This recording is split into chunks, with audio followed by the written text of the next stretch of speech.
Most people talk about the damaging and traumatizing aspect of going through narcissistic abuse. And why wouldn't they do so? Because going through narcissistic abuse is extremely destructive. But there is this positive aspect of going through this experience that many people do not talk about. This is what we're going to talk about. We're going to talk about different ways going through narcissistic abuse changes you for good. Before we begin, please make sure that you are subscribed to the channel and press the bell icon to stay updated with everything latest that I post over here. Let's get started. Number one, going through narcissistic abuse inspires you to learn more about yourself, to look into your past and understand what trauma patterns got activated that led to you staying in this relationship with a narcissist. It helps you to thoroughly understand what your experience was with your parents and how you experienced different forms of abandonment, neglect, and abuse with them. And then as that understanding happens, it invites you to healing them, to becoming whole again, to becoming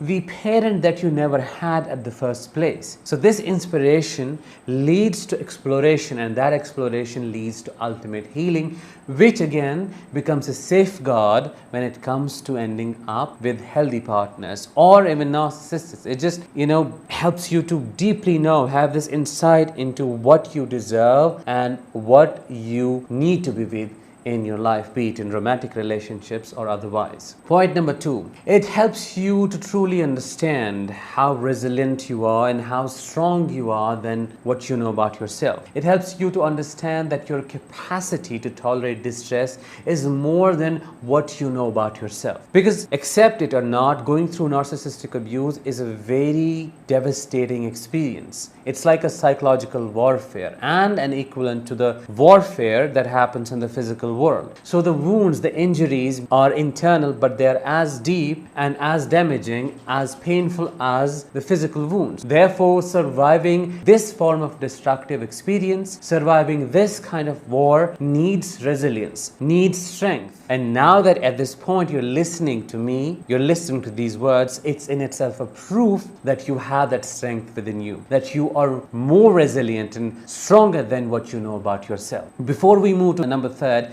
I'm curious to know how narcissistic abuse changed you for good. Just share your experiences in the comments below. Number third, it helps you to recognize your boundaries and it helps you to know what not to settle for. Because before the narcissist, and assuming that you had a trauma history before the narcissist, we have these patterns as trauma survivors, patterns like people pleasing, patterns of codependency, overgiving, complying, self-sabotage, and so on. We just settle. Therefore, we do not know ourselves and ultimately end up trying to find ourselves through them. And that leads to trauma, that leads to dysfunctional attachment. But after going through narcissistic abuse, even though it's painful, that pain leads you to know yourself more. It inspires you to have boundaries at the first place with other people. It's like creating this space from your personality, from your beingness, basically between your beingness and their beingness, so that you know your limits and they know your limits as well. You know what you deserve and what you don't deserve, what to settle for and what not to settle for, what to look for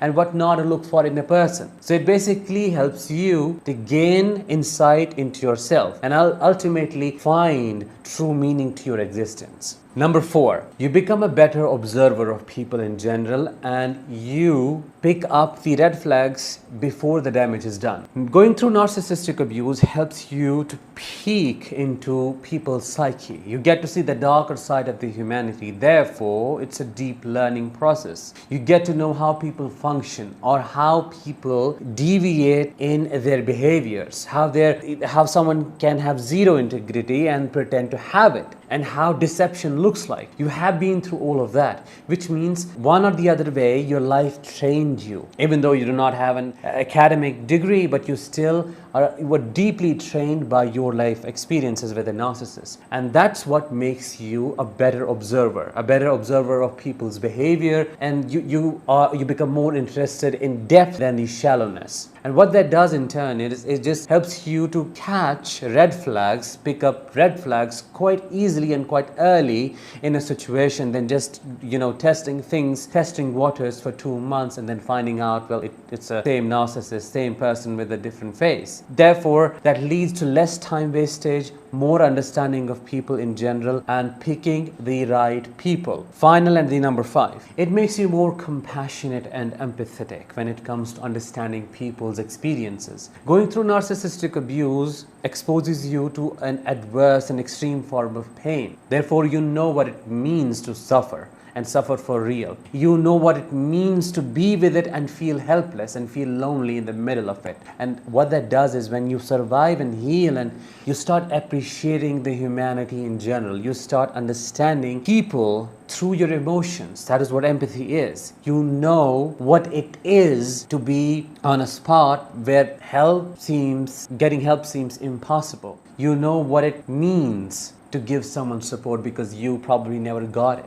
You deeply know what it means to be truly compassionate. So overall, it grows you as a person. It connects you with that collective compassion in the collective and for the collective. It makes you spiritual. It connects you with the higher awareness, if you understand what I mean. It just helps you to know yourself more. So that was it for today's episode. I hope that you liked it, you enjoyed it, and if you did, let me know in the comments. I'll talk with you very soon in the next episode. Till then, let the healing begin.